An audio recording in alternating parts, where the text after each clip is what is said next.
दोस्तों, आज मैं आपको जो कहानी सुनाने जा रही हूँ, ये कहानी है नदी में जादुई लहंगों के घर की। तो चलिए दोस्तों, देखते हैं आज की ये कहानी। बहुत समय पहले की बात है। रामपुर के एक छोटे से गांव केशवपुर में दो अनाथ बहनें एक साथ रहा करती थीं। एक दिखने में सांवली होती है, उसका नाम होता है रूही, और दूसरी बहन का नाम जो दिखने में बहुत ही खूबसूरत होती है, उसका नाम होता है जानवी।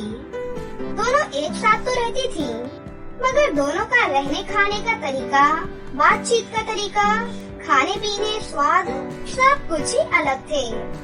रूही जो एक सरल और सीधी लड़की थी, वो बहुत ही समझदार और एक अच्छी लड़की थी।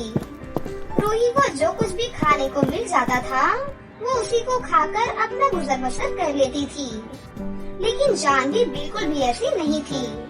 उसका रोजाना कुछ न कुछ चटपटा खाने का मन करता था, और उसके पास जितने भी पैसे होते थे, वो पूरे पैसे खर्च कर दिया करती थी।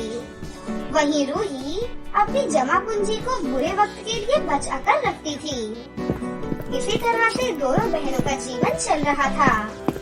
एक दिन गांव में बहुत जोर से आंधी और तूफान आ जाता है। इसी अफरा तफरी में परी लोग की एक परी वहाँ पर फंस जाती है, जिस कारण परी को उड़ने में बहुत ज्यादा दिक्कत आ रही होती है। परी जैसे तैसे रूही और जानवी के घर के बाहर आ जाती है और उनका गेट खटखटाने लगती है। दरवाजा खोलो, मैं पूरी तरह से भीग गई हूँ, कृपया मुझे अंदर आने दो। दरवाजा खटखटाने की आवाज सुनकर रूही जल्दी से दरवाजे की ओर जाती है और देखती है कि एक परी बाहर खड़ी है और मदद मांग रही है। आप तो एक परी है ना, और आप यहाँ इस हालत में क्या कर रही हैं? जल्दी से घर में आ जाइए, नहीं तो आपको सर्दी लग जाएगी। और इस तरह परी और रूही घर में आ जाती है। जानवी ये सब कुछ देख रही होती है, लेकिन वो चुपचाप एक कोने में बैठकर अपने मोबाइल में गेम खेल रही होती है। परी जी, कृपया आप यहाँ बैठिए, मैं आपके लिए चादर और चाय लेकर आती हूँ, आपको उससे थोड़ा आराम मिलेगा। इतना कहकर रूही परी के लिए गर्मा गर्म चाय बनाने के लिए चली जाती है, ताकि परी को ठंड न लगे। थोड़ी ही देर बाद रूही परी को गर्मा गर्म चाय पीने को देती है। परी चाय पीकर बहुत ही अच्छा महसूस करती है, और थोड़ी ही देर में उसके पंख भी पहले की तरह सूख जाते हैं। परी को जैसे ही आराम मिलता है, वैसे ही परी रूही को अपने बारे में बताती है। मैं शनाया परी हूँ, मैं बाकी परियों के साथ यहाँ पृथ्वी लोक पर सैर करने आई थी, लेकिन अचानक से भारी बारिश की वजह से मेरी साथी परियां परी लोक वापस चली गयी और मैं यहीं पर रह गई। तुमने मेरी मदद करके मुझ पर बहुत बड़ा उपकार किया है। मैं जानती हूँ कि तुम एक अनाथ हो और तुम दोनों मेहनत मजदूरी करके अपना गुजारा कर रही हो, लेकिन फिर भी तुमने मेरे लिए इतना कुछ किया। इसके बदले में मैं तुम्हें ये जादुई नक्शा देना चाहती हूँ। इस नक्शे को फॉलो करते हुए तुम सुनसान घने जंगल की एक नदी के पास पहुँच जाओगी। वहाँ उस नदी में तुम्हें 3 जादुई लहंगों के घर दिखाई देंगे। तुम उन तीनों लहंगों में से पसंद करके किसी भी एक घर में चली जाना। तुम्हारे सभी दुख दर्द दूर हो जाएंगे, लेकिन ध्यान रहे, तुम उस घर से कुछ भी चुरा कर मत लाना। जितनी आवश्यकता होगी केवल उतना ही लाना, वरना वो जादुई लहंगे का घर वहाँ से गायब हो जाएगा, और उसके साथ साथ जादुई घर के सामान चुराने वाला भी पाताल लोक पहुँच जाएगा।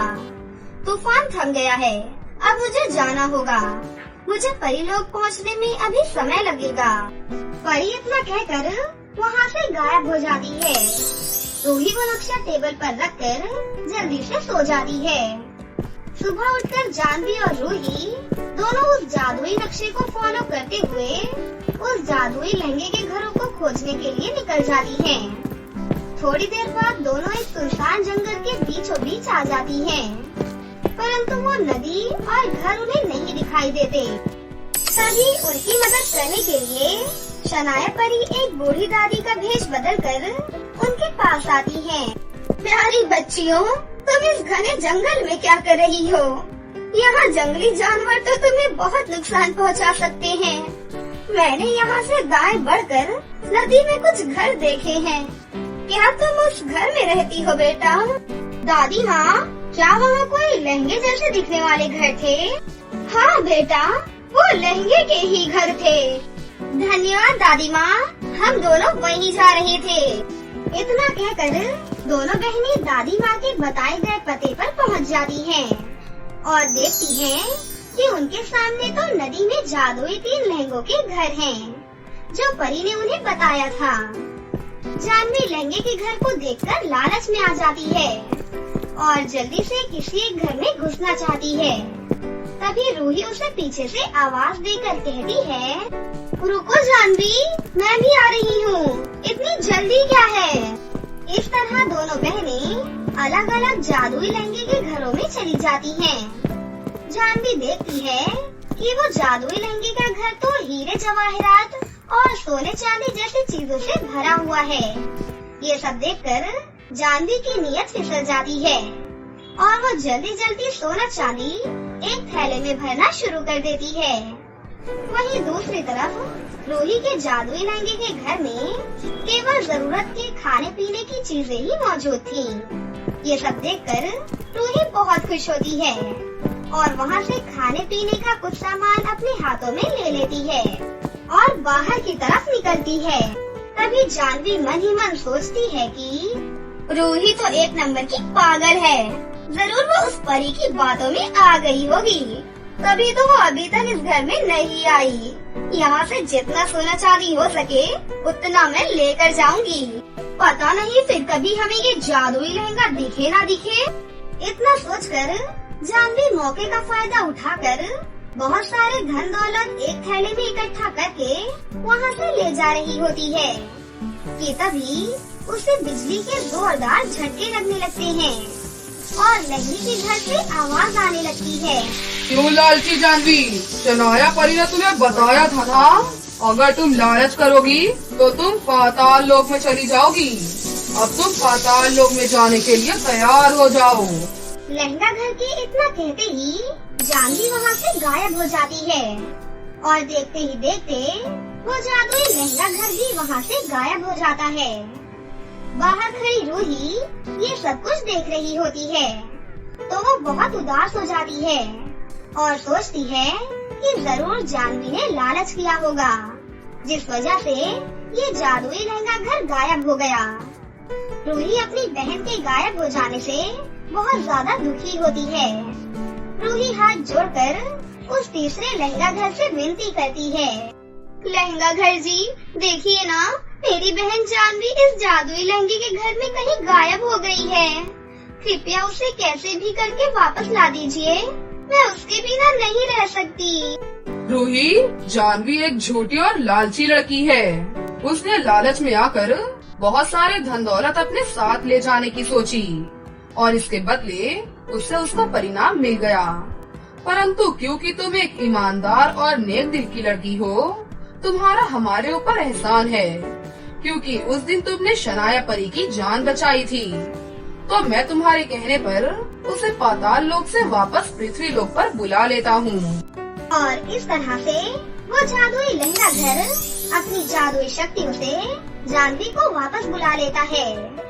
जादुई लहंगे घर के दरवाजा खुलते ही जानवी दौड़कर जल्दी से बाहर आती है और देखती है कि वो वापस अपनी बहन के पास आ चुकी है। ये देखकर जानवी बहुत खुश होती है और वो अपनी गलतियों के लिए रूही से माफी भी मांगती है। उसके बाद से जादुई लहंगों के घर उन दोनों बहनों के लिए हमेशा हमेशा के लिए अपने दरवाजे खोल देते हैं और इस तरह से दोनों बहनें हंसी खुशी से जादुई लहंगों के घरों में रहने लगती हैं। उदयगंज घाटी में सोलापुर नाम का एक गांव बसा हुआ था। उस घाटी में एक मकान था। उस मकान में एक काली और बदसूरत औरत रहा करती थी। उसके 2 बच्चे थे। लड़की का नाम पूनम और लड़के का नाम बिट्टू था। दोनों भाई बहन माँ की बहुत सेवा करते थे। लो माँ, खाना खा लो। तुमने सुबह से कुछ नहीं खाया है, इसीलिए हमने तुम्हारे लिए खाना बनाया है। मगर उनकी माँ दोनों भाई बहन को हर बात पर डांटती रहती थी, क्योंकि ये उनकी सौतेली माँ थी। तुम दोनों बच्चे हर समय बैठे रहते हो, घर में खाट तोड़ते रहते हो। भागो यहाँ से, बाजार जाकर सब्जियाँ बेचो। जी माँ, मैं और भैया अभी बाजार सब्जी बेचने ही जा रहे हैं। सभी आसपास के लोग सौतेली माँ का ये व्यवहार देखकर बहुत ही दुखी होते थे और कहते थे, ऐसी कठोर और क्रूर माँ ना कहीं देखी और ना ही कहीं सुनी। पूनम और बिट्टू बाजार में सब्जियाँ बेचने लग जाते हैं। उसी से वो अपने छोटे से परिवार का गुजारा करते हैं। पूनम, ऐसे कब तक चलेगा? हम इतनी मेहनत करते हैं और फिर भी माँ हमें हर समय मारती ही रहती हैं। माँ कभी हमसे प्यार के 2 मीठे बोल भी नहीं बोलती। कभी कभी तो मेरा मन करता है कि मैं घर छोड़कर ही चला जाऊँ। नहीं भैया, अगर हम घर छोड़कर चले गए तो माँ का ध्यान कौन रखेगा? माँ तो ढंग से चल भी नहीं पाती। हम नहीं होंगे तो माँ तो भूखी ही मर जाएंगी। मुझे यकीन है वो हमें कभी न कभी प्यार जरूर करेंगी भैया। शायद तुम ठीक ही कह रही हो। चलो कभी कह भी देती हैं तो कोई बात नहीं, आखिर है तो अपनी ही माँ ना। सौतेली है तो क्या हुआ? हाँ भैया, हमें तो बस अपना कर्म करते रहना है। ईश्वर जरूर हमारी मदद करेंगे। इतने में ही पूनम और बिट्टू को किसी औरत के चीखने चिल्लाने की आवाज आती है। वो दोनों दौड़कर उस औरत के पास जाती हैं और देखते हैं कि एक परी कुएं में गिरी हुई होती है। दोनों भाई बहन मिलकर कुएं में से उस परी को बाहर निकालते हैं और उस परी से पूछते हैं, आप कुएं में कैसे गिर गई परी जी? मैं इस जंगल से जा रही थी, मेरा गलती से पैर एक पेड़ में फंस गया और मैं कुएं में गिर पड़ी। मैं तुम दोनों भाई बहनों का धन्यवाद देती हूँ। क्या मैं तुम्हारी कोई मदद कर सकती हूँ? क्योंकि तुम लोगों ने मेरी सही वक्त पर पहुँचकर मेरी जान बचाई है। अगर तुम नहीं आते तो मैं कुएं में ही डूबकर मर जाती। बिट्टू और पूनम अपनी सौतेली माँ के बारे में उस परी को बताते हैं। हमारी सौतेली माँ दिल की अच्छी है, लेकिन वो हमें हमेशा मारती रहती है। क्या आप उनका व्यवहार बदल सकती हैं, ताकि हमें भी हमारी माँ का प्यार मिल सके? मैं तुम दोनों बच्चों के बारे में सब जान गई हूँ कि तुम लोग अपनी सौतेली माँ से कितना प्यार करते हो। ये लो, ये एक जादुई नेल पॉलिश है। ये नेल पॉलिश अपनी माँ के नाखून पर लगा देना। जैसे ही तुम अपनी माँ के नाखून पर इस जादुई नेल पॉलिश को लगाओगे, उनका व्यवहार बदल जाएगा। मैं तुम लोगों को एक बात और बताना चाहती हूँ। तुम्हारी सौतेली माँ दिल की बुरी नहीं है। एक समय में वो बहुत ज्यादा सुंदर हुआ करती थी। एक बार एक चुड़ैल को तुम्हारी माँ ने मार डाला था। उस चुड़ैल ने तुम्हारी माँ को मरते मरते श्राप दिया था। अगर वो तुम दोनों बच्चों को प्यार करेंगी तो तुम दोनों बच्चों को राक्षस खा जाएगा और तुम दोनों मर जाओगे। इसी वजह से वो तुम्हें कभी प्यार नहीं करती, क्योंकि वो जानती है कि अगर उसने तुम दोनों को प्यार किया तुम्हें उसी दिन राक्षस खा जाएगा। इसीलिए वो हमेशा नाटक करती रहती है तुम दोनों को मारने का और तुम दोनों से बहुत ज्यादा काम कराने का। तो इसलिए हमारी माँ हमारे साथ ऐसा व्यवहार करती है। आपने ये जादुई नेल पॉलिश देकर बहुत अच्छा किया। आज रात को जब माँ सो रही होंगी तब हम उनके नाखून पर ये जादुई नेल पॉलिश लगा देंगे। पूनम और बिट्टू परी को धन्यवाद देकर घर वापस पहुँच जाती हैं। उसी रात को जब माँ सो रही होती हैं, तब वो दोनों जादुई नेल पॉलिश अपनी माँ के नाखून पर लगा देते हैं। जादुई नेल पॉलिश लगने के बाद सौतेली माँ बहुत ही सुंदर हो जाती है और अपने दोनों बच्चों को अपने पास बुलाकर खूब ज्यादा प्यार करने लगती हैं।